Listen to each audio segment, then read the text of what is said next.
What's up, guys? Welcome to Blue Presents podcast where I discuss all things music and how it affects my life. And today I have another one of my great friends, Josh Styles, on the show, and we talk about how it all started for Josh, finding out that he loved Metallica, playing bass, and as well as me and him being in the band Devil Inside. And, how it was when we first met each other and how inviting the entire situation was. So sit back, relax, and enjoy this episode. What's up, guys? Welcome to Blue Presents a podcast where I discuss all things music and how it affects my life. And today I'm joined by another one of my great friends, Josh Styles, on the phone today. How you doing today, Josh? I am excited and ready and willing. I love it, Josh. I love it. I love the energy. I'm telling you right now, this will probably be a really positive episode because Josh's energy is just so positive and I love everything about it. So obviously I have to start off with my first question, which is top 5 artists or top 5 records. And as I understand, you were prepared. So let's have it. Yeah. So Blue asked me this question about 2 days ago, and I'm like, well, bro, I can answer both of those. And I did, but I had to write them down so that way I didn't forget them while I was in the middle of talking about them. Mm-hmm. We'll throw out the top 5 artists first, mm-hmm. and then do the top 5 albums, because I threw a curveball into the top 5 albums. Dun dun dun! Plot twist. Yeah.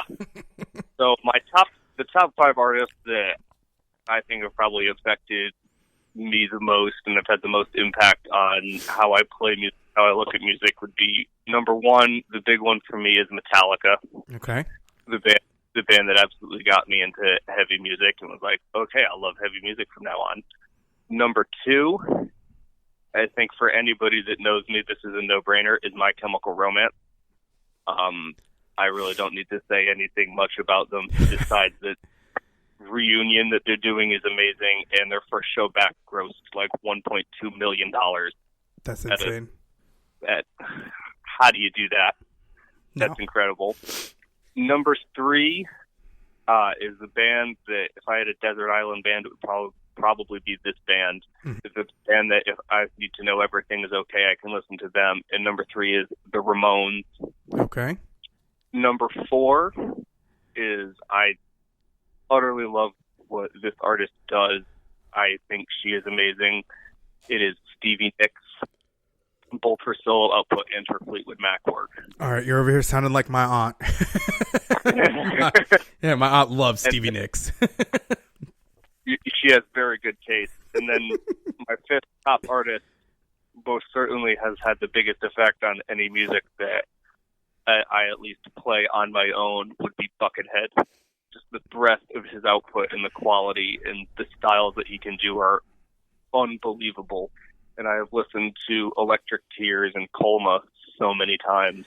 I'm not gonna lie, I know very little about Buckethead. I think I need to dive into him a little bit more because I'm be honest with you, I know jack crap when it comes to Buckethead. That's about it. But hit me with those top 5 records, bro. Most people know jack crap about Buckethead just because he's an incredibly secretive, weird person. But I think as soon as you listen to him, you'll be like, oh, of course Josh likes this. It's a 7-foot-old man who wears a white mask and a KFC bucket on his head. Question, is he legitimately that tall or is he wearing stilts? What's that about? He's not actually 7 feet tall, but he is I think he's 6'5", but all of his guitars have to be custom made because his hands are so big that if you were to of any regular guitar he holds, it looks like a toy. That is absolutely the most insane thing I've ever heard. That's crazy. I bet.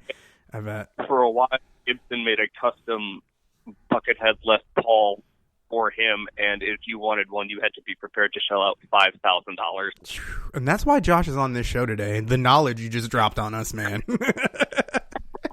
and I want one so bad, but I have better ways to spend $5,000. Yeah, I was gonna say, that's a crazy thing. But anyways, hit me with those top 5 records, bro. Okay, so my top 5 albums. Number 1 is gonna be probably the band that started the journey into heavy music. Would be AC/DC, Back in Black. Okay. I believe my father introduced me to this record back in like the 6th/7th grade when we were on a road trip to New York City for the day, and he played it, and I just remember hearing Hell's Bells, and like it blew my mind just hearing that. And I remember back when I was still super into WWE, it was like, I want to be a professional wrestler just so that way I can come out to Hell's Bells as my intro music. That's hilarious because their new the new Friday Night SmackDown show intro is AC/DC. Yeah. Check that out. Just that was a record, Back in Black. I remember in middle school I would put it on while I was going to bed and just laying in my bed listening to Back in Black and Hell's Bells and Shoot to Thrill, Have a Drink on Me, You Shook Me All Night Long. I would listen to it just laying in bed at night, and it's amazing. It's such an amazing, amazing record. Oh, yeah. So the AC/DC song for SmackDown is called Are You Ready? Of course it is. Yeah. Go ahead, man. So, number 2. Number 2 is obviously the record that, like, I love heavy metal, and that heavy metal was where I wanted to put an enormous amount of my listening time to, is Metallica, Master of Puppets. Okay. That was the first Metallica record I ever bought. I bought it in 8th grade before our 8th grade class trip. And I originally, I think I had just seen something on VH1 about them. Before then, I kind of knew who Metallica was, but I was like, I want to buy a Metallica CD, so I picked up Ride the Lightning, and then for whatever reason, I was like, I think I'm going to switch, and I picked up Master of Puppets, but it had cooler cover artwork. Yeah. And I remember, and I put it on, and it was one of those just, I had to stop everything I was doing, and I was like, what is this? Just listening to that. And I remember we went on this trip, and it was a 3-day trip to Washington, D.C., and I brought probably like 13 or 14 other CDs, and Master of Puppets was one of them. And I didn't take Master of Puppets out of the CD changer the entire time. And we're driving around. It was the only CD I listened to, except at one point I switched it out to listen just one time through to Kiss Alive number 3. Because I am that much of the southerner hard rock heavy metaler that I just got to listen to that Kiss concert, man. Hey, man, nothing wrong with that. But so yeah, that was another album that I have listened to so many times to the point where I know that on the thing that should not be, if you turn the volume all the way up, you can hear the pre-roll and Cliff Burton's bass line, and then Lars doing the count-off. So, my number 3 for you is going to be the Ramones' It's Alive, which was a live album that the Ramones recorded in 1976 in England. To me, it's the epitome of what a live album should be, and the Ramones, to me, are the epitome of what a live band should be. Because if anybody doesn't know, the Ramones would play like 27 songs in probably like 30 minutes. Like, really fucking fast. But not only that, is they didn't believe in doing inset breaks for anything like that, and it's what I always wanted. Let's keep that energy going.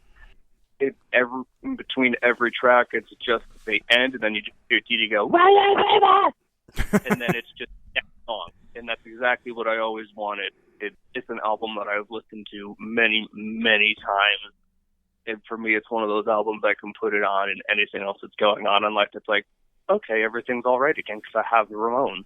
You know what? I there's one thing I want to bring up before you get on with your next 2 albums. The live album is kind of a lost art, man. Why don't more bands do that stuff? It would just be awesome to have that. There's only a few I can think of that have a live album. I have a feeling that it's an expensive thing to do, and now bands have to finance so much more of what they're doing on their own. This is true. The music is taking off, and you just have to invest smartly, and the live albums have definitely just fallen by the wayside. I think it also has to do is we're no longer listening to albums as a whole as much, unless you're doing like what the Acacia Strangers did and releasing an album that you have to play the entire way through because every song feeds into the next song. My God, I love it so much. I'm not even going to lie. That is a great, great, great record. I've had friends who have mixed reviews. Even our good friend Ray, who is a diehard Acacia Strain fan, he even had some things to say about it, which I thought was like, wow, this is like, it's a really good album, but he had some feelings about it. So, but anyways, it really phenomenal record. No, it is. It really is. We're very surprised on how good it was. But anyways, let's get to these last two so we can get deep down into this interview, my friend. So my number 4 record, it's actually be considered an EP, but it is by a band called Courage My Love out of Kitchener, Ontario, Canada. And It's called Born Out. They released it back in 2011. I believe I first heard it in like 2012. They're currently more of like a synth pop, synth rock band, but when they first released this, they were more of like a Paramore pop punk shred band. But I remember when I heard it, I had yet to start playing in bands, and I was just playing music on my own in my bedroom. And I was so sick of playing and jamming everything. I just wasn't having any fun playing music anymore. I wasn't having fun jamming on my own. I wasn't having fun writing. I was just trying to write metal songs, but I just couldn't do it. And then I heard their song Bridges, and I listened to the rest of this EP, and then I just had this epiphany, like, oh my God, I'm supposed to be having fun when I'm playing. That's funny. Music is supposed to be fun to me. Yeah, I'm supposed to be having a good time. I listened to that record so many times, and I listened to their next record, Becoming, so many times. And this is a band that I have seen multiple times at this point. They know my face. They recognize me every time they roll in Connecticut. I once drove into Providence through a snowstorm to see them, and drove home through another snowstorm to see them. I've gotten the chance That's dedication, to Josh. before and just tell them how much they mean to me. But that record absolutely allowed me to go on and perform in bands, and it's phenomenal. What's wrong with that? Hit me with that last one, Josh. Okay, so this is a curveball. Uh-oh. And it's a kind of a really rare record because it was never released. So you'd have to know, like, a member of the band in order to get it.